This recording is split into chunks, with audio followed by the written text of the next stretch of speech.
Hey guys, I'm Brittany and today I'm going to be giving my thoughts on my analysis of the film Do the Right Thing. So overall, I really enjoyed the movie way more than I thought I would, honestly. And I found myself so moved and so impacted by the community's unification as a result of such discrimination and brutality and violence. And something that was the most prevalent in the film to me was the topic of prejudice. And as a future educator, a goal that is absolutely paramount to me is to combat that in the classroom by fostering a welcoming and inclusive environment. And I think that's what this film is trying to accomplish. Is to force people of all backgrounds, any socioeconomic status or ethnicity, all different walks of life to confront any internalized biases or preconceived notions they might have about the topic of race in particular. And I just think that's such a great thing, to accomplish with a film like this. So I will go ahead and get started. Analyzing some of the film techniques that Spike Lee uses in Do the Right Thing. So I might be looking down at some of my annotations just to help guide my thinking and communicate my ideas with you guys clearly. So first I'm going to start off by talking about Spike Lee's use of high and low angle camera shots. So in the beginning, Mother's sister is shown sitting up high in her NYC apartment looking down at all the people below her on the street. And I will show you a clip. Let me rewind this for you. You're going to see her in just a minute. So, there she is. She's sitting in her apartment. She's looking down at the character DeMayer, and this high angle shot. Not high angle shot. This is a low angle shot, not a high angle shot. This low angle shot is used to communicate a sense of superiority, with which she, looks down on the people walking on the street below her. And you can see the other character, DeMayer, right here. He is depicted through a high angle shot to make him appear smaller and therefore less significant in Mother Sister's eyes. I think mainly because of their differing socioeconomic statuses.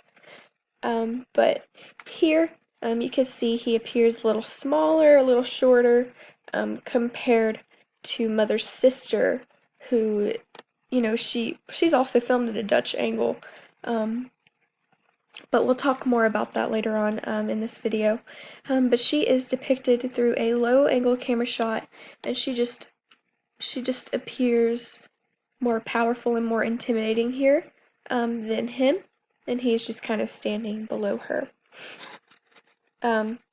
So the next thing I'd like to talk about is Radio Raheem and the use of Dutch angle camera shots.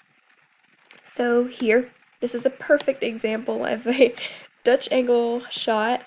It's kind of scary looking back at this, but here he appears as a large and more intimidating character already, so this Dutch angle further reinforces his presence and his power in the movie.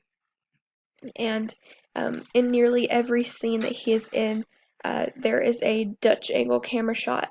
And I have found, based on my own annotations, that this Dutch angle camera shot also forewarns the audience of the social unrest that is about to occur in the film, namely the riots that will happen later on in the film.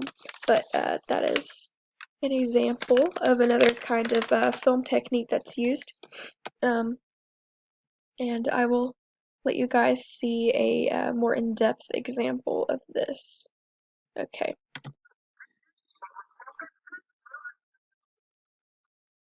Excuse the language. Sorry. Okay. So you can see that this right here is tilted to make him appear larger and more powerful. So next, let's talk about the fire hydrant scene, and I'll break this down for you guys. So when the kids in the neighborhood decide to open up a fire hydrant to cool off in the blistering heat, at first a close-up shot of the fire hydrant is shown, namely these two close-up shots that I managed to screen grab. When the people begin to pull their friends in to be hit by, the spurting water, and beat the heat in this vacant street, they are filmed at a wide camera angle. So you can see here, this is a very wide shot. You can see everyone that's playing in this water. And this wide angle shot is meant to reinforce the solidarity of the community. And there's also more free camera work here. It follows some of these people, pretty randomly.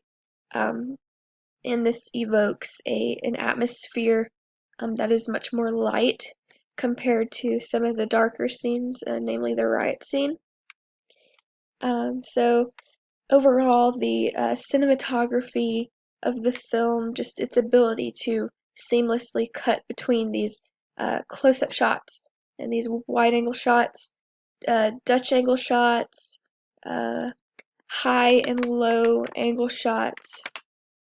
It really accomplishes its intentions to clearly communicate the economic superiority and race that some of these characters constantly think of and are constantly focusing on. And it just shows how those two topics affect individuals' moral compasses, their moral choices, as well as how it affects their interactions with other members of the community, especially um, within the context of racial injustice. I think it's important to uh, think of these film techniques and how they could be used to forewarn the audience of the racial injustice that is about to occur. Which brings me to my final question. Uh, how does the featured song Fight the Power connect to the themes of racial justice and inequality in particular? Overall, I hope you guys enjoyed watching this vlog and maybe learned something new um, from hearing my interpretation of Do the Right Thing. But that's all for now. Bye.